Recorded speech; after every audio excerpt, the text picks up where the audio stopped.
அனைவருக்கும் அன்பான வணக்கம். தினம் ஒரு திருக்குறள்.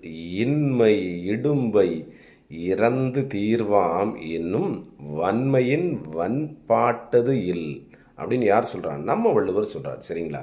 அதாவது வறுமை துன்பத்தை பிச்சை எடுப்பதன் வாயிலாக தீர்ப்போம் என்னும் முயற்சியை கைவிட்டவனுடைய வலிமையை போன்ற மிகப்பெரிய மன வலிமை இல்லை அப்படின்னு யார் சொல்கிறார்? நம்ம வள்ளுவர் சொல்கிறார். சரிங்களா? இன்மை அப்படின்னு சொன்னால் இல்லாமை, வறுமை. இடும்பை அப்படின்னா துன்பம். இறந்து தீர்வாம் அப்படின்னா இந்த வறுமையை பிச்சை எடுத்து தீர்க்கலாம் அப்படின்னு ஒருத்தன் நினைக்கலாமா? அப்படி நினைக்காதவனுடைய வன்மையின் அப்படின்னு சொன்னால் மன வலிமையின் வன்பாட்டது வலிமையை போன்று மிகச்சிறந்த ஒரு வலிமை இல்லை அப்படின்னு யார் சொல்கிறா? நம்ம வள்ளுவர் சொல்கிறார்.